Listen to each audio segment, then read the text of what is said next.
কি রে স্বামীর, তুই নাকি আজকে 2 দিন ধইরা কিচ্ছু খাস না? এভাবে না খাইয়া থাকলে তো তোর শরীর খারাপ করব, তা কি তুই বুঝোস না? বুঝ আর কি করব, সবাই থাকতে আমার মা কেমনে হারাইয়া গেল তা আমি মানতে পারতাছি না।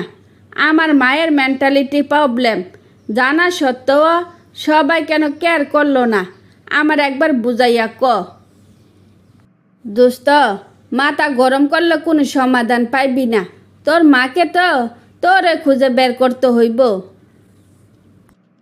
শুন, আমার বউরা 1000বার বুঝাইছি যে আমার বাবার আর আমার দাদির অত্যাচারে আমার মা পাগল হইয়া গেছে। কষ্ট করে আমার মারে একটু আগলাইয়া রাখো, কিন্তু সে কি করলো? আমার কথার কোনো দামে দিল না। চোখের পানি ফালাইস না, তোর চোখের পানির মূল্য কে বুঝবো না। শুধু শুধু বউর সাথে অশান্তি করিস না, ঠান্ডা মাথায় চিন্তা কর কি করা যায়। বৃষ্টি বাদলের দিন আমার মা যে কই আছে কি করে, 2 দিন ধরে কিছু খাইলো কি না কিচ্ছু জানি না। আমি কি করব, কই গেলে যে মারে পাবো সেই চিন্তায় বাঁচি না। চিন্তা করে তো দোস্ত কিচ্ছু হইব না। তোর মা যদি হায়াতে বাচ্চা থাকে তাইলে সুস্থ হ, 2জনে মিলে খুঁজে বের করার চেষ্টা করব। যা আগে খাইয়া নে। দোস্ত, তুই আমার পাশে থাকিস। যদি আমার মারে পাই আর কোনো দিন কারোর উপর ভরসা করব না। আমার মারে আমি দেখে রাখব, দরকার হইলে চাকরি বাকরি ছাইরা দিব। কি ব্যাপার, তুমি কি আর চাকরি বাকরি করবা না?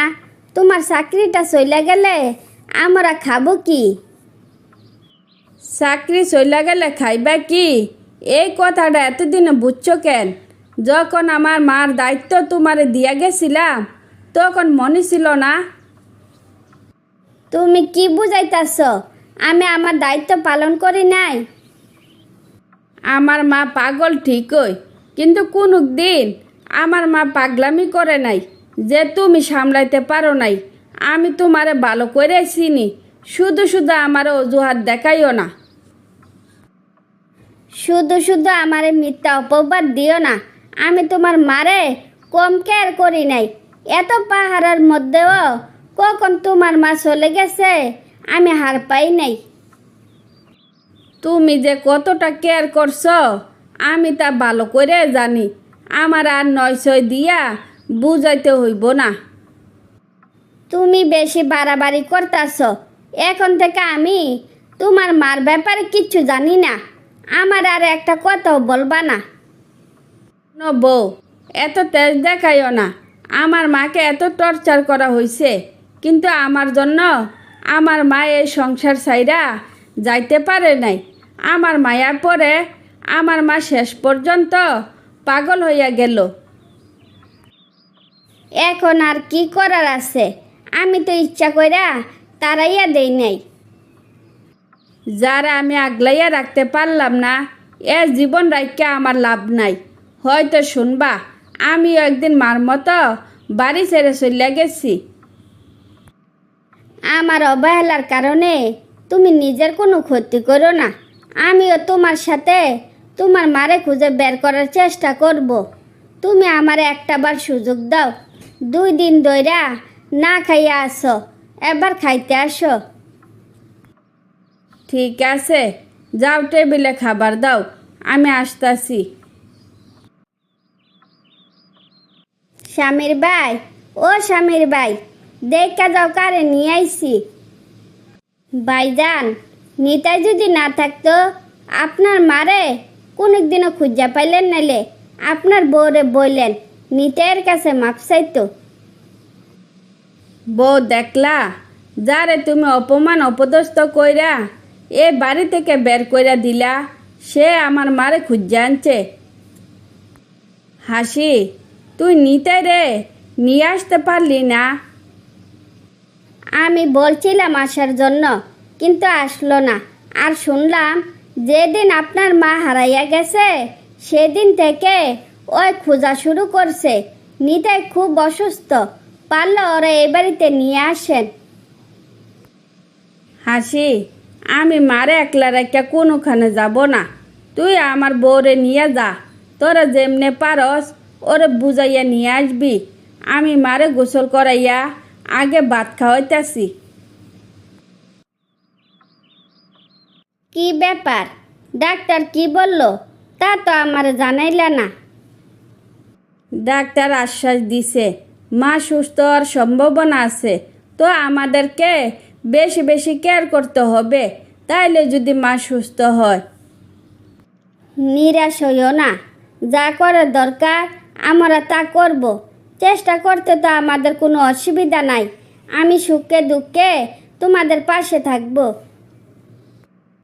জানি না আমার মা সুস্থ হয়ে আমার সাথে আর কোনো দিন কথা বলবে কি না, কিন্তু তোমার আশ্বাস পেয়ে মনে অনেক শান্তি ও সাহস পাইলাম। তুমি তোমার মাকে যে পরিমাণ ভালোবাসো, তোমার পাশে না থাকা কি কোনো উপায় আছে? আজকে আমারও অনেক খুশি লাগতেছে। আমি সারা জীবন তোমাদের পাশে থাকতে চাই। তারপর সবাই বাকি জীবন হাসি খুশিতে কাটাতে লাগলো। কি গো নানি, এমনিতে তোমার শরীর ভালো না, তার উপরে আবার মন খারাপ করে বসে থাকো। আমার তখন কেমন লাগে কত? চিন্তা একটু কম করলে হয় না? আমি তো আমার চিন্তা করি না। আমি তো চিন্তা করি আমার কিছু হইয়া গেলে তোর কি হইব, কে তোরে পালবো। আমারে নিয়া এত ভাবিও না তো। আমারে নিয়া যেহেতু এত চিন্তা হয়, তাইলে একটু খাইয়া দিয়া একটু সুস্থ থাকতে পারো না? কত কই ঠিকঠাক মতো একটু খাওয়া দাওয়া করো, কিন্তু কে শুনে কার কথা? তুই কস তোর কথা। এখন আমার বয়স হয়েছে, চাইলেও খাইতে পারি না। যখন আমার খাওয়ার বয়স ছিল তখন খাইতে পাই নাই। আচ্ছা নানি, তুমি খাইতে পাও নাই, এটা আবার কেমন কথা? কে তোমারে খাইতে দেয় নাই? তার নামটা একটু আমার কত, দেখো ওর কি অবস্থা করি। তোর মা ছাড়া তো এ দুনিয়া আমার আর কেউ ছিল না, তার অকালে হারাইয়া ফেলাইলাম। তারপর আর কি, তোরে নিয়া কোনো রকমে খাইয়া না খাইয়া বাচ্চা রইলাম। নানি, অজান্তে তোমার কষ্ট দিলাম। থাক, যার কেউ থাকে না তার নাকি আল্লাহ থাকে। আল্লাহ আমরা দেখে শুনে রাখবো। যাও, আর মন খারাপ করে থাকো না। যতদিন নানি নাতনি বাচ্চা থাকবো ততদিন হাসি খুশিতে যেন থাকতে পারি, সেই দোয়াই কইরো। এমন একটা ছেলে যদি পাইতাম যে আমার নাতনিটার আগলাইয়া রাখবো, তাইলে মইরা গেলেও শান্তি পাইতাম। তোর চিন্তা করতে করতে রাতে ঘুমাইতে পারি না। কি রে সাব্বির, আইসস? হ নানি, আইসি তো। তো পাত্র হিসাবে কি আমারে পছন্দ হয় নাই? আমি যে তোমার নাতনিরে ভালো রাখতে পারবো এটুকু বিশ্বাস কি তুমি করতে পারো না?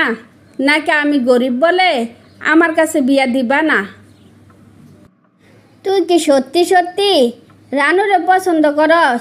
তুই যদি রানুরে বিয়ে করতে চাস তাইলে তো আমার কোনো আপত্তি নাই। তো রানু তোর পছন্দ করে কি না তা তো আমার জানতে হইব। ছোটবেলা থেকে দুইজনে একসাথে বড় হয়েছি, তো রানু যদি রাজি থাকে তাইলে সুখে দুঃখে সারা জীবন আমি ওর পাশে থাকতে চাই। তো কথা দিলাম আমি রানুরে বিন্দু পরিমাণ দুঃখ দিব না। ভাই, তুই আমারে বাঁচাইছস। এবার আমি একটু শান্তিতে ঘুমাইতে পারবো, মরতেও পারবো। এই বুড়ি, এত তাড়াতাড়ি কি মরল হইব? এখন তোমার সুখের দিন আইছে। নাতনির বাড়ি ভালো মন্দ খাইয়া তারপরে না মরবা। আচ্ছা নানি, তুমি পরে মর, এখন আমি যাই। এই যে শুনছেন, আপনার কি হয়েছে? এ বয়সে মেয়েদের দিকে তাকাইয়া থাকতে আপনার লজ্জা করে না? প্রায় দিনে দেখি আপনি আমারে দেখলে হাঁ করে চাইয়া থাকেন। আসলে আপনার মতলবটা কি শুনি? আসলে তুমি যা ভাবছো তা না। আমি একজন বাবা, আমার হারানো সন্তানকে আমি খুঁজছি। ওই দেখতে কেমন তা আমার জানা নাই, কিন্তু ওর মার চেহারা তোমার সাথে মিল আছে। তার জন্য তোমাকে দেখলে আমি তাকিয়ে থাকি। আমার ভুল হয়ে গেছে, না বুঝে আপনাকে উল্টাপাল্টা কত কি বলছি। আমার আপনি মাফ করে দিয়েন। তুমি আমার সন্তানের মতো, তাই তোমার কথায় আমি কিছু মনে করি নাই। তো তুমি থাকো কোথায়? তোমার বাবার নাম কি? তোমার বাবা কি করে? আমি সামনের ওই কলোনিতে থাকি। আমার বাবা মা কেউ নাই। আমি আমার নানির কাছে বড় হয়েছি। আমি আমার বাবার নাম জানি না, কিন্তু আমার মায়ের নাম রুমানা। তুমি রুমির মেয়ে। আমি তোমাদেরকে কত খুঁজছি, কত বছর অপেক্ষা করছি, কিন্তু তোমাদের কোনো খোঁজ আমি পাইনি। চলো তোমার নানির কাছে আমাকে নিয়ে যাবা। আমার হারানো সন্তানকে কাছে রাখতে চাই। কি রে মানি, শুনলাম রানু নাকি তার বাবার খোঁজ পাইছে। এ কলোনি ছাইরা নাকি চললেও গেছে। তার মানে তোর আর মনে রাখলো না? কি বেমান রে, নানিরে সব বুল্লা গেল। শোন, কাটা গায়ে নুনের সিটা দিস না তো। রানু হয়েছে কুটুপতির মাইয়া। রানুর সাথে কি আমার এখন যায়? যায় না তো। তার জন্য আর দুঃখ করি না, দোয়া করি সে যেন ভালো থাকে। দুঃখ যদি না করস, তাইলে মন খারাপ করে বসে রইছস কেন? যার সাথে ছোটকাল থেকে বড় হয়েছি, তারে কি চাইলেও এত সহজে ভুলে থাকা যায়? যারে নিয়ে এত স্বপ্ন দেখছি, তার জন্য তো মন খারাপ হইবই। এত মন খারাপ করে কি করবি? তুই কম বেইমান না। এ 3 দিনে আমার তো একবারও দেখতে গেলি না। এই তোর ভালোবাসার নমুনা। এখন তোর আর আমার মাঝে আকাশ পাতাল ব্যবধান। এখন তোর খোঁজ খবর আমি নিব কেমনে? আমার যে অবস্থা, তোর বাড়ির দারোয়ান কি আমার দুখতে দিব? তোর গাদা, তুই কি আমারে বলদ মনে করছস? আমি আমার বাবারে বলছি, তোরে আর নানিরে ছাড়া আমি থাকতে পারবো না, তাই তোরারে নিতে আইছি। কি এবার খুশি তো? তুই আমারে মনে রাখবি কোনোদিনও ভাবি নাই। ভাবছিলাম তোর বাবারে পাইয়া আমরারে তুই বুল্লা গেছস। এই পৃথিবী বদলাইলেও এই রানু কোনোদিন বদলাইব না, বুঝলি? চল, যাওয়ার আগে সবাই এক নজর দেখে যাই। তারপর দুইজন হাসি খুশিতে বাকি জীবন অতিবাহিত করতে লাগলো।